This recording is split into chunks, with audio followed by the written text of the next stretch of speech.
یو سړی به سبا خوب وویني چې ما ته داسې یو بزرګ ویل، داسې یو صحابي ویل، داسې یو نبي ویل چې ته سود کوه ستا دپاره سود جایزه دی، ستا نیت صفا دی. ته بدکاري کوه ستا دپاره بدکاري جایزه دی، ستا نیت صفا دی. ته شراب کوه ستا دپاره شراب جایزه دی، ستا نیت صفا دی. یا ورسه فلانی سړی چې دی هغه قتل که هغه ډېر بد سړی دی، زما دشمن دی، زما ګستاخ دی. په دې خوبو باندې نه دین راغلی دی، نه دین پر دې خوبو ولاړ دی. ها د انبیاو چې کوم خوبونه دي هغه حجت دی، هغه دلیل دی، هغه وحی دی، هغه د الله له جانبه راغلی. زما او ستا چې کوم خوبونه دي دا حجت و دلیل نه دی. نه زما او ستا په خوب شی حلالیږي، نه زما او ستا په خوب لیدلو باندې یو شی چې دی هغه حرامیږي. او بیا بله خبره دا د عاجزانو ډېر خلک وظیفې کوي چې زه پیغمبر علیه السلام مبارک په خوب ووینم. نه نه نه نه نه، مفتی شفیع صاحب رحمه الله لره یو سړی رالی ول حضرت ما ته یو داسې وظیفه راورښیه چې زه پیغمبر علیه السلام مبارک په خوب ووینم. هغه ویل څه وایې ظالمه، دا دې څنګه خبره وکړه؟ زه خو چې پرېوځم دا خبره کوم چې یا الله داسې نه وي چې زه محمد رسول الله مبارک په خوب ووینم. نو ولې نو خوب خو ښه خبره ده. ول څه معلومه ده که ما ګستاخي وکړه، ما بېادبي وکړه و ما ته یو داسې تورې کښېښوئ چې هغه زما تر وس وتلی، بیا به زه څه کوم؟ او زه وګوره محمد رسول الله مبارک وګوره. ای وخت کې ما درته ویلي یو ځوان راغی ول مولوي صاحب ما ته یو داسې وظیفه راورښیه چې زه الله په خوب ووینم. ما ورته ویل الله څه کوې چې په خوب ووینې؟ ول نو بس ډېر خوند راکوي. عادت صحیح ده ډېر. نو مال که ته الله په خوب ولیدې او بیا الله درته ویلې ته به داسې وکړې ځان به مړ کړې، بیا څه چم کوې؟ ول بیا به نو راسم علماو لره. مال که علما هم درته ویلې چې د هغه تعبیر دی، د هغه خبره ده چې ته به ځان وژنې، دا خپل سر به پرې کوې، نو بیا ول نو څه چم وکړم مولوي صاحب؟ مال داسې وکړه ته چې ما په خوب ووینې لا ډېره غټه خبره ده، وځه ژر مازې وځه. داسې ګوره محمد رسول الله ما او تا ګوره په ویښه باندې د لمر ته نسو کتلی، په سره غرمه ما او تا لمر ته کتلی سو؟ که مې ورته وکتل بیا هغومره ټیم به زما او ستا دماغ هم کار نه کوي، سترګې به هم کار نه کوي. نو محمد رسول الله خو ډېره لوړه هستي ده، نو ته څه کوې؟ نو د هغه ایمان کافي دی چې موږ راوړی دی بغیر د خوبه. ها انس فرمایي رضی الله تعالی عنه چې کله پیغمبر علیه السلام مبارک وفات شوی دی تقریبا په هر شپه زه محمد رسول الله په خوب وینم. حضرت عثمان رضی الله تعالی عنه حیات صحابه مولوي صاحب فرمایي چې په کومه ورځ شهید کېدی په هغه ورځ خوب ولیدی. پیغمبر علیه السلام ورته وفرمایلې نن به ستا روزه مات زموږ سره یي، او د رښتیاو په هغه ورځ باندې شهید سولو، روزه یې وه. بیا خوب لیدلی ول ستا جمعه به نن زموږ سره یي، د رښتیاو په هغه ورځ باندې شهید سولو.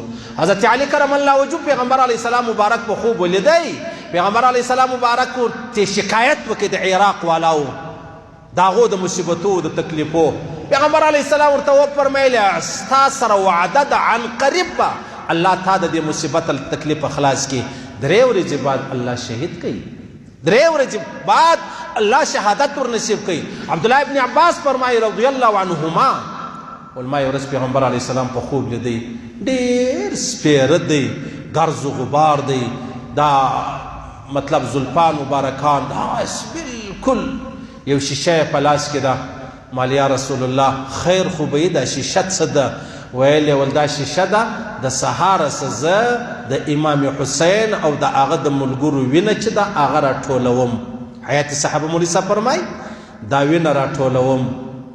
صحیح سلو؟ نو وایي بلکل په هغه ورځ امام حسین شهید سوی هم ولو. عبدالله ابن عباس فرمایي ما پیغمبر علیه السلام مبارک په خوب ولیدی. خوب ستا من رآنی فقد رآنی د الله رسول فرمایي چا چې ولیدلم په خوب فی المنامی. صحیح سلو؟ او فإن الشیطان لا یتمثل فی صورتی، شیطان زما په صورت هیڅ کله چاله راتللی نشي، هیڅ کله. او بیا دا خوب چې دی عزیزانو دا که یو سړی وویني نو بیا وایمه قطعا یې مه وایم. د ویلو بعد بیا دغه د خوبو سلسله بندیږي او بیا به یو سړی تا ته داسې تعبیر درکړي ستا به داسې غبر غاښونه در وباسي. نو دغه د بزرګ خبره هم درته وکړه عزیزانو، هغه مې هم درته وکړه چې په خوب لیدل څومره مطلب یقیني خبره ده او نه لیدل څومره لویه ګناه ده.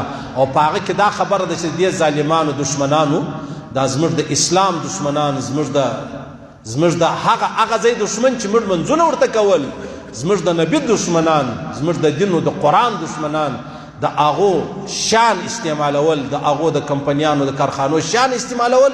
اوس نور زه په دا خبره نه پوهېږم عزیزانو، خو دا موبایل هم د دغه خلکو زموږ په لاس کې دی. اوس به څه کوو؟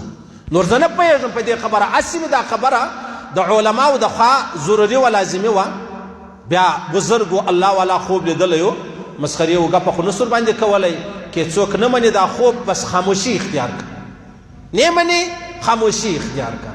او که منې نو بیا لږ څه کم سې کم چې دا د دوی زهر قاتل ما او تا پر سر پورته کوو، نو استغفار خو ورسره وایي چې استغفر الله استغفر الله انا لله و انا الیه راجعون. یا الله معافرت وکړه، یا الله د دا ظالمانو دا مظلومان خلاص کا، یا الله د دې جهنمیانو صدا جنتیان خلاص کا، یا الله پر موږ رحم وکړه، یا الله پر اسلام رحم وکړه، یا الله پر مسلمانانو رحم وکړه. یا الله ته نور په موږ ازمایش او امتحان مکوه او په ازمایش او امتحان کې یو.